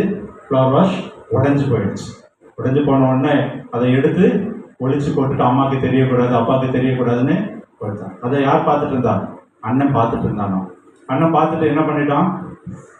எப்போ பார்த்தாலும் பிளாக்மெயில், நீ இந்த வேலையை எனக்கு செய், அதை செய், இதை செய் அப்படின்னு சொல்லி பிளாக்மெயில் இல்லையா? தங்கச்சிக்கு வேற என்னமே பண்ணல. இல்லைன்னா என்ன பண்ணுறோம்? நான் ஒரு குற்றம் பண்ணிட்டேன் இல்லையா, ஏதோ தப்பு பண்ணிட்டேன், இல்லை இது அம்மாவுக்கு தெரிஞ்சதுன்னா அம்மா என்ன அடிப்பாங்க, பனிஷ்மெண்ட் கொடுப்பாங்க அப்படின்னு சொல்லிட்டு அந்த பயத்தினால இல்லையா அண்ணன் என்ன சொன்னாலும் செய்யறது. அண்ணன் கால் மேல கால் போட்டு ஜாலியா நீ அதை பண்ணு, இதை பண்ணு, இதை எடுத்து வை அப்படின்னு சொல்லி ஜாலியா வேலை வாங்கிட்டு இருந்தானா. ஏன் இதை பார்த்து பார்த்து தங்கச்சிக்கு பொறுக்க முடியல. ஏன் இப்படி நான் ஒரு அடிமை வாழ்க்கை வாழணும்? இந்த குற்றம் எனக்குள்ள இருக்கிறனால தானே நான் இந்த இதை அடிமை வாழ்க்கை வாழ்ந்துட்டு இருக்கேன். இந்த பாவம் எனக்குள்ள இருக்கிறனால தானே நான் இப்படி இருக்கிறேன். என் அம்மா கிட்ட நான் சொல்லிட்டேன்னா என்ன ஆகும்? நான் நிம்மதியாயிடலாம், எனக்கு ஒரு பிரச்சனை தீர்ந்து போயிடும். இப்படி ஒரு அடிமைத்தன வாழ்க்கை நான் வாழ வேண்டியதில்லை, ஒரு அனுதினமும் நான் பயந்து வாழ வேண்டியதில்லை அப்படின்னு சொல்லி ஒரு நாள் தீர்மானம் எடுத்து என்ன பண்ணிச்சான், தங்கச்சி அம்மா வீட்டில் இருக்கும்போது தனிமையாக இருக்கும்போது, அம்மா நான் இதுமாரி ஒரு பண்ணிட்டு விளையாடும் போது இந்த ஃப்ளவர் வாஷ் கீழே விழுந்து உடஞ்சி போச்சு இல்லையா, இதை நான் வந்து உங்ககிட்ட சொல்ல மறைச்சிட்டேன், இதனால எனக்கு வந்து அண்ணன் வந்து என்னை பிளாக்மெயில் பண்ணிகிட்டே இருக்கிறான், எனக்கு வந்து ஒரே பிரச்சனையாக இருக்குமா அப்படின்னு. உடனே அம்மா என்ன சொன்னாங்களா, சரி இன்னைக்கு நீ ஒரு மன்னிப்பு கேட்டுட்டனால பரவாயில்ல, சரி இனிமேட்டு விளையாடும் போது ஜாக்கிரதையாக இருக்கு அப்படின்னு சொல்லி அம்மா அனுப்பிட்டாங்க. அடுத்த நாள் என்னாச்சு, வழக்கம் போல அண்ணனும் தங்கச்சியும் விளையாடிட்டு இருக்காங்க. அண்ணன் அதே மாதிரி போய் அதை போய் எடுத்துட்டு வா அப்படின்னு தங்கச்சி என்ன பண்ணலாம், உட்காந்து கால் மேலே கால் போட்டு முடியாது. அந்த தைரியம் அந்த நம்பிக்கை எப்போ வந்தது, நம்முடைய பாவங்களை நம்ம குற்றங்களை நம்ம அறிக்கை செஞ்சு விட்டுட்டணும் அப்படின்னு சொல்லும்போது நம்மளுக்கு அந்த தைரியத்தை கத்தர் கொடுப்பார். அல்லேலூயா. குற்றம் இல்லாத வாழ்க்கை வாழும்படியாக இல்லையா. அந்த குற்றம் செஞ்சுட்டோம் அப்படின்னா சத்ருவான உள்ள இருந்து சொல்லிட்டே இருப்பான், நீ அந்த பாவத்தை செஞ்சிருக்கிற, நீ இதை செஞ்சிருக்கிற, அதை செஞ்சிருக்கிற, நீ ஜெபிச்சா நடக்காது, நீ பண்ணா நடக்காது இல்லையா. இந்த நாளில் அதை அறிக்கை செய்து விட்டுவிடும் போது கர்த்தருடைய பாதத்திலே இரக்கம் பெறுகிறவர்களாக குற்றமில்லாத வாழ்க்கை வாழும்படியாக நாம் அழைக்கப்படுகிறோம். கடைசியாக 7வது ஒரு வசனத்தை வாசிப்போம். 7வதாக 24வது வசனம், 1 சாமுவேல் 26ஆம் அதிகாரம் 24ஆம் வசனம். இதோ உம்முடைய ஜீவன் இன்றைய தினம் என் பார்வைக்கு எப்படி இருந்ததோ அப்படியே என் ஜீவனும் கர்த்தரின் பார்வைக்கு அருமையா இருப்பதினால் அவர் என்னை எல்லா உபத்திரவத்திற்கும் நீங்களாக்கி விடுவாராக என்றான். அல்லேலூயா. அல்லேலூயா சொல்லுங்களேன். அல்லேலூயா. கர்த்தரின் பார்வைக்கு எப்படி இருக்கணுமா, நம்முடைய ஜீவன் அருமையாக இருக்கணும் இல்லையா. அது ரொம்ப ரொம்ப முக்கியமானது. அவருடைய பார்வையில நம்முடைய ஜீவன் அருமையா இருந்துச்சு அப்படின்னு சொன்னா அவர் என்ன பண்றாராம், என்னை எல்லா உபத்திரவத்திற்கும் நீங்களாக்கி விடுவிக்கிறார் அப்படின்னு சொல்லி பார்க்கிறோம். அநேக நேரங்களில் ஐயா சொன்னாங்க, அந்த ரிலேஷன்ஷிப், ஐக்கியம், கர்த்தரோடு இருக்கிற ஒரு ஐக்கியம் இல்லையா. அந்த ஐக்கியம் நம்மோடு ரெகுலரா கர்த்தரோடு இருந்துச்சு அப்படின்னா நாம் அவருக்கு அருமையானவர்களாக காணப்படுறோம் இல்லையா. நம்மளோட நல்லா பேசுறவங்க, நம்மளோட பழகிறவங்கள தான் நம்ம என்ன சொல்லுவோம், பெஸ்ட் ஃப்ரெண்டுன்னு சொல்லுவோம். அவங்களுக்கு நல்லா தெரியும் அப்படின்னு சொல்லுவோம். என்னைக்காவது ஒரு நாள் பார்க்குறவங்க என்னால் பார்க்கணும், ஆமாங்க இப்போ ஒரு 6 மாதத்துக்கு முன்னாடி பார்த்தேன், அதுக்கப்புறமா என்ன நடந்துச்சுன்னு தெரியாது, அவங்க எப்படின்னு தெரியாது அப்படின்னு சொல்லுவாங்க. ஆனால் இது டெய்லி பார்க்குறவங்க, டெய்லி பேசுகிறவங்கள பற்றி சொல்லும்போது என்ன சொல்லுவோம், ஆமாங்க எனக்கு நல்லா தெரியும், அவங்கள பற்றி நான் சர்டிஃபிகேட் கொடுக்க முடியும் அப்படின்னு சொல்லுவோம். கர்த்தருடைய பார்வையில் நாம் அருமையானவர்களாக இருக்கிறோமா, அதுக்கு தான் நான் சொன்னேன், காலையில் அந்த இரவு ஜெபம், காலையில் அந்த ஜெபம் ரெண்டும் ரொம்ப முக்கியமானது. That is the communication between God and us. நமக்கும் கர்த்தரோடு இருக்கிற அந்த தொடர்பு, நம்ம என்ன நினைக்கிறோன்றது கர்த்தரிடத்தில் சொல்றது, கர்த்தர் என்ன நினைக்கிறார் என்றதை நாம் அறிந்து கொள்கிற அந்த உறவு நம்மிடத்துல காணப்பட வேண்டும். அனுதினமும் கர்த்தரிடத்துல பேசும்போது நாம் கர்த்தருக்கு அருமையானவர்களாக காணப்படுவோம் இல்லையா. வீட்டில் 2 பிள்ளைங்க இருக்காங்க, ஒரு பிள்ளை நல்லா பேசுது, ஒரு பிள்ளை நல்லா பேசுது அப்படின்னு சொன்னா என்ன நினைப்போம், இந்த பிள்ளை தான் அப்பா அம்மாவுக்கு ரொம்ப க்ளோஸ், அருமையான பிள்ளை அப்படின்னு சொல்லி நினைப்போம் இல்லையா. அப்படிதான் இந்த இடத்துல கர்த்தருடைய பார்வைக்கு அருமையா இருக்கிறவர்களாக நாம காணப்பட வேண்டும். அநேக நேரங்களில் சத்ருவானவன் இதுல தான் வந்து என்ன பண்ணுவோம், ரிலேஷன்ஷிப்பை பிரேக் பண்ணி வைப்போம், ஜெபிக்க முடியாதபடி. எத்தனை பேர் ஜெபிக்க முடியல, ஏன்னா கேட்டால் டயர்ட், சோர்வு இருக்கு அப்படின்னு சொன்னா, ஜெபிக்கல அப்படின்னு சொன்னா கேரண்டியா நம்ம தெரிஞ்சுக்க முடியும் சத்ரு ஏதோ கேம் ஆடிட்டு இருக்கான் அப்படின்னு சொல்லி. நல்ல கவனிங்க, இது வந்து நீங்க ஆவிக்குரிய வாழ்க்கையில எலிசாவாக உருவாக வேண்டும் என்று சொல்லி வாஞ்சிருக்கிற ஒவ்வொருவரும் அறிந்து கொள்ள வேண்டிய ஒரு காரியம். நம்ம ஜெபிக்கிறவர்களாக இல்லை அப்படின்னு சொன்னா சத்ரு ஏதோ கிரியை நம்ம குடும்பத்தில் செஞ்சுட்டு இருக்கான், இதை உணர்ந்து கொள்ளணும். அல்லேலூயா. இந்த உணர்வு இல்லாதபடி நான் பார்ப்பேன், எதாவது தேவைன்னா பாஸ்டருக்கு ஃபோன் பண்ணி பாஸ்டர் ஜெபம் பண்ணாரு, ஊழிகாருக்கு ஃபோன் பண்ணி அவங்க ஜெபம் பண்ணுவாங்க, இல்லைன்னா ஏதாவது கஷ்டம் வந்ததுக்கு அப்புறமா ஃபாஸ்டிங் போட்டு ஜெபிச்சுக்கலாம்.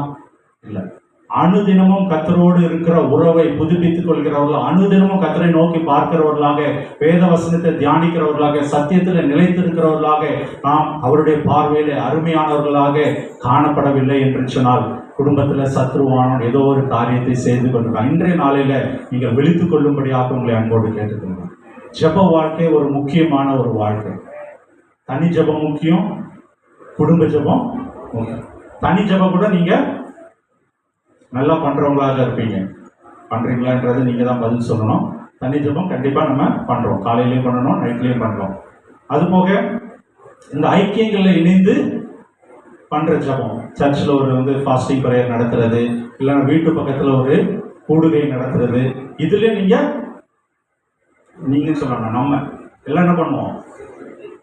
வைராக்கியமா செயல்படுவோம். குடும்ப ஜபம் உட்கார்றதுக்கு ட்ரை பண்ணி பாருங்க, எத்தனை இடத்துல சண்டை சச்சரவு வருது அப்படின்னு சொல்லி. சத்ருவானன் அங்கதான் போராட்டத்தை கொண்டு வரும். இதுல நீங்க நல்லா கவனிச்சு பாருங்க, ஒரு மனப்பாடு கண்டிப்பா வராது. அந்த இடத்துல பிரச்சனை வரும். நம்ம ஜெபிக்கலாம் ஒரு டைமை சொன்னாதான் அந்த இடத்துல முக்கியமான ஒரு வேலை. இந்திய ஜனாதிபதி கூட அந்த வேலை இருக்காது, ஆனால் நம்மளுக்கு தான் அந்த வேலை வந்துடும் இல்லையா? அப்படி ஒரு வேலை வந்துடும். அடுத்தபடி எல்லாரும் அட்ஜஸ்ட் பண்ணி உட்காந்ததுக்கு அப்புறமா இவங்க தான் இருக்க உலகத்திலே இருக்கிற சிங்கர் மாதிரி, நான் சொல்ற பாட்டை தான் பாடணும், நீ சொல்ற பாட்டை பாடக்கூடாது இல்லையா? சொல்லிட்டே போகலாம், லிஸ்ட் சொல்லிட்டே போகலாம். இது என்ன காரியம் அப்படின்னு சொல்லி நீங்க பாத்தீங்க அப்படின்னு சொன்னா, எங்கே 2-3 பேர் நீங்க ஜெபம் பண்றீங்கப்பா, நல்லதுதான் ஜெபம் பண்றீங்க, ஆனா அவரை உள்ள விட மாட்டேன் நான் அப்படின்னு சொல்லி ஒரு மனப்பாட்டை கழிச்சுட்டு போயிடும். நம்ம நினைக்கிறோம் நம்ம இன்னைக்கு நைட் 9 மணிக்கு உட்காந்தோம், 4 பேர் 5 பேர் சேர்ந்து நைட் ப்ரேயர் பண்ணிட்டோம் அப்படின்னு சொல்லி ஒரு மனப்பாடு இருக்கிறதா குடும்பத்துக்குள்ள? நீங்க நல்லா கவனிக்கும். சத்ருவானவன் நான் ஆவிக்குரிய வாழ்க்கையில நான் கற்றுக்கொண்ட ஒரு முக்கியமான பாடம். சத்ருவானவன் என்ன, 2 கொம்பை வச்சுட்டு சாத்தான் பின்னாடியே கருப்பு கலர் ட்ரெஸ் போட்டு வந்து நிக்கிறது பேர் சத்ருவானவன் கிடையாது. குடும்பத்தை சின்னதா ஒரு குழப்பத்தை அடைந்து, இந்த சொல்லுவாங்கல்ல, குழந்தைய கிள்ளி விட்டுட்டு அப்படி அது கிள்ளி விட்டுட்டு போயிடும், அவ்வளவுதான். இதுதான் பிரச்சனை. நல்லா பாருங்க, ஞாயிற்றுக்கிழமை சபைக்கு போகணும் அப்படின்னு சொல்லிட்டு கிளம்புற நேரத்துல தான் ஒரு சின்ன ஒரு பிரச்சனை வரும். எல்லாரும் உட்காந்து எல்லாரும் ஒழுங்கா எல்லாரும் சாப்பிடலாம்னு நினைக்கும் போது தான் தேவையில்லாத ஒரு பிரச்சனை வரும்.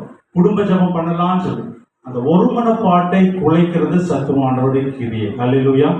இதை புரிஞ்சுட்டீங்க அப்படின்னா ஆவிக்குரிய வாழ்க்கையில குடும்ப வாழ்க்கையில சக்சஸ்ஃபுல்லா வரணும். இப்போ நல்லா கவனிச்சு பாருங்க, இது எப்படி மேற்கொள்ள வேண்டும் என்று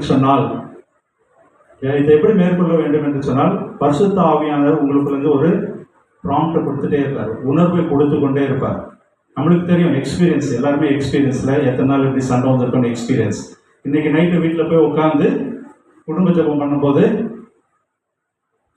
பிரச்சனைகளை எதிர்பாருங்க இல்லையா? என்ன பிரச்சனை எதிர்பார்க்கிறோம்? கண்டிப்பா நான் சொல்ற பாட்டுக்கு வேற பாட்டு தான் சொல்ல போறாங்க அப்படின்னு சொல்லி இல்லையா? உங்களை தாழ்த்தி கொடுங்க, தாழ்த்துங்க. உங்க சைட்ல சரி இருந்தாலும் தாழ்த்துங்க. சரி, நீங்க பாட்டு பாடணுமா? பாடுவோம், அந்த பாட்டை பாடுவோம். சரி இல்லையா? நீங்க தான் நேற்று தான் ஜெபம் பண்ணிருப்பீங்க, இல்ல இன்னைக்கு உங்க டைம் நீ தான் ஜெபம் பண்ணணும்னு ஒரு பிரச்சனை வரும். அதுலயே எத்தனை பேர் ஜெபம் பண்றதுல பிரச்சனை வருதுன்னு எதுவும் பார்த்துங்க. குடும்பத்துல வருதா இல்லையா? அனுபவத்துல சொல்லிட்டு இருக்கேன் சரியா? இதெல்லாம் கடந்து வருகிற அனுபவம் நமக்கு ஒப்புரவாக வேண்டும். ஜெபிக்க தானே போறோம். நேற்று ஜெபிச்சா என்ன, இன்னைக்கு உள்ளதுல ஜெபிச்சிடுங்க, தப்பே இல்லை. இல்ல நான் நேற்று தான் பண்ணேன், முந்தா நேற்று தான் பண்ணேன், நேற்று 2 தடவை பண்ணிட்டேன், இன்னைக்கு உன்டான் தான், நான் பண்ண மாட்டேன் அப்படின்னு சொல்லி கூப்பிட வச்சுறது, அவ்வளோ முடிஞ்சு போச்சு.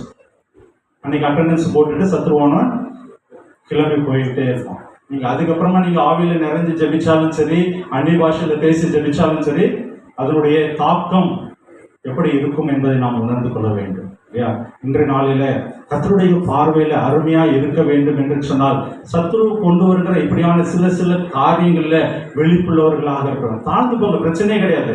உன் கணவன் கிட்ட, மனைவி கிட்ட, பிள்ளைங்க கிட்ட தானே விட்டு கொடுக்குறோம், விட்டு கொடுங்க. அதனால ஒரு தன்னைத்தானே தாழ்த்துக்கிறவன் உயர்த்தப்படுவான். என்னைக்கு நான் சரி அப்படின்னு சொல்லி ப்ரூவ் பண்ண நினைக்கிறோமோ அன்னைக்கு குடும்பத்துல பிரச்சனை வரதான் செய்யும் இல்லையா?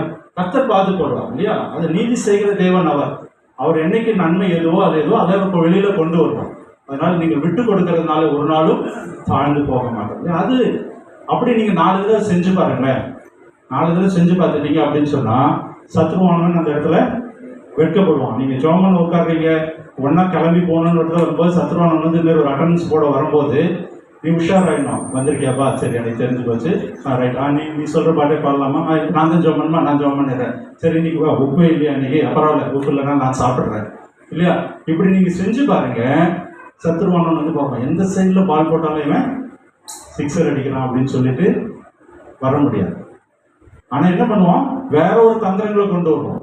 ஆனால் அதனால நம்ம என்ன பண்ணோம், வெளிப்புள்ளவர்களாக கர்த்தரோடு இருக்கிற உறவுல ஜாக்கிரதை உள்ளவர்களாக இருக்கும்போது பரிசுத்த ஆவியானவர் நமக்கு உதவி செய்வார் என்று சொல்ற 7 காரியங்களை நம்ம பார்த்து முடிக்க போகிறோம். 7 காரியத்தை நம்ம முதல்ல பார்த்துடலாமா? பரிசுத்தத்தை பாதுகாத்துக் கொள்ள வேண்டும், கர்த்தருடைய சித்தத்திற்கு காத்திருக்கிறவர்களாக காணப்பட வேண்டும், கர்த்தராலே காரியம் வாய்க்கும் என்று சொல்லி நம்ம பார்த்தோம், கடமையில உண்மையுள்ளவர்களாக இருக்க வேண்டும் என்று சொல்லி பார்த்தோம், ஆலோசனைகளை ஆராய்ந்து பார்க்க வேண்டும் என்று சொல்லி பார்த்தோம், குற்றமில்லாதபடி இருக்க வேண்டும், கர்த்தருக்கு பார்வைக்கு அருமையாக இருக்க வேண்டும் என்று சொல்லி பார்த்தோம் இல்லையா? கர்த்தர் நமக்கு இப்படியான வாழ்க்கை வாழ உதவி செய்யும்படியாக நம்ம ஜெபிக்க போகிறோம் இல்லையா? முடிஞ்சவங்க முழங்கால் போட்டுக்கலாம், நம்ம ஜெபிப்போம்.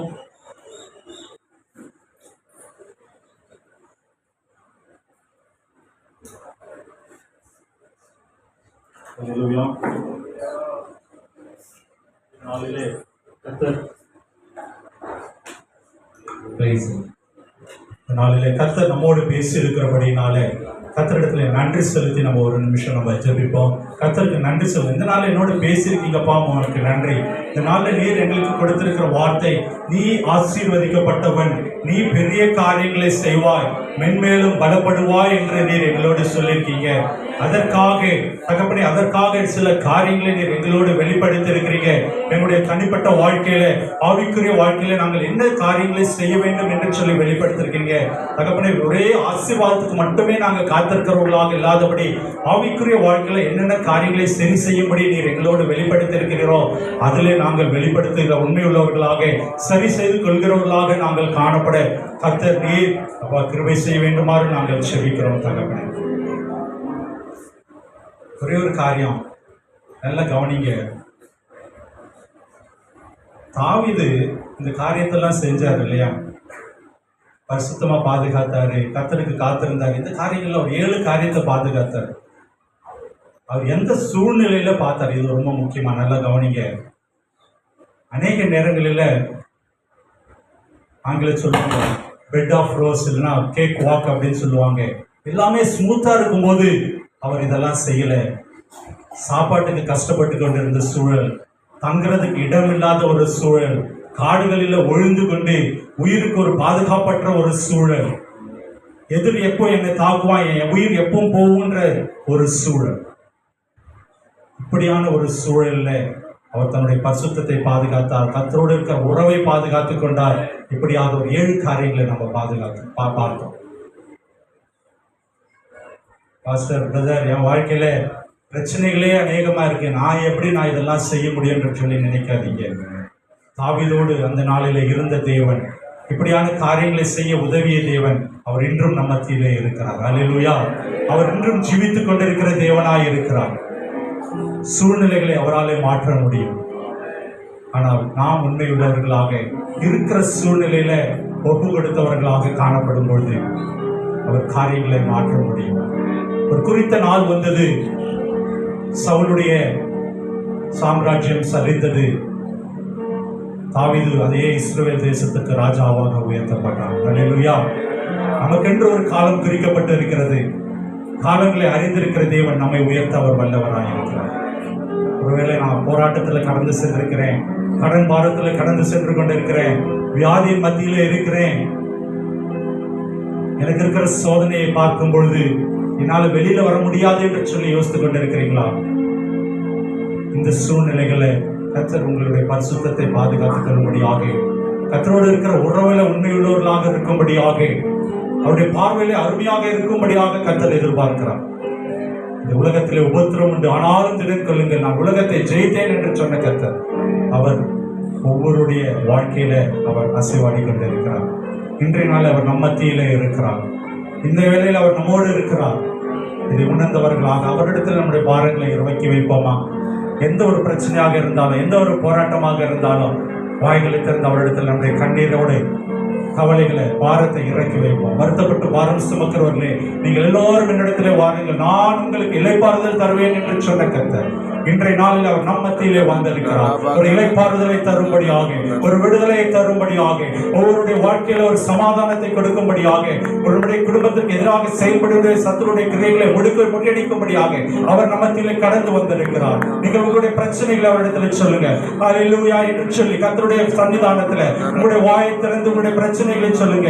விடுதலை தருகிற தேவன், விடுதலை தருகிற தேவன் இயேசு கிறிஸ்து இந்த நாளில் நம்ம மத்தியிலே கடந்து வந்திருக்கிறார். விடுதலை நாயகன் இயேசு கிறிஸ்து, வெற்றியை தருகிற தேவன் இயேசு கிறிஸ்து, வல்லமையுள்ள தேவன் இயேசு கிறிஸ்து, கல்வாரி சிலுவையிலே ரத்தத்தை சிந்தின இயேசு கிறிஸ்து, எல்லா பாவ சாபங்களிலிருந்து விடுதலை தருகிற இயேசு கிறிஸ்து அவர் நம் மத்தியிலே இருக்கிறார். வாயை திறந்து அவரிடத்தில் நம்முடைய காரியங்களை வெளிப்படுத்துவோம். எல்லா குடும்ப சாப காரியங்கள், சத்ருவான் எதிராக கொண்டு வந்திருக்கிற எல்லா ஆயுதங்கள் முறியடிக்கும்படியாக, நம்முடைய குடும்பத்தில் எதிராக சத்ருவான் செயல்பட்டு கொண்டிருக்கிற எல்லா தந்திரமான காரியங்கள் முறியடிக்கப்படும்படியாக, பிள்ளைகளுக்கு எதிராக சத்ருவான் கொண்டு வந்திருக்கிற எல்லா ஆயுதங்களும் முறியடிக்கும்படியாக, வேலை ஸ்தலங்களில் சத்ருவான் கொண்டு இருக்கிற எல்லா காரியங்களும் முறியடிக்கும்படியாக கர்த்தர் இன்றைய நாளில் அவர் நம்மத்திலே கடந்து வந்திருக்கிறார். கல்வாரி சிலுவையில் ரத்தத்தை சிந்தின தேவன் அவர் ரத்தத்தாலே ஒரு விடுதலை கொடுக்கும்படியாக, வல்லாத விசுவாசின் தலையை நசுக்கும்படியாக, நமக்கு ஒரு விடுதலை கொடுக்கும்படியாக கர்த்தர் இன்றைய நாளில் நம்மத்திலே கடந்து வந்திருக்கிறார்.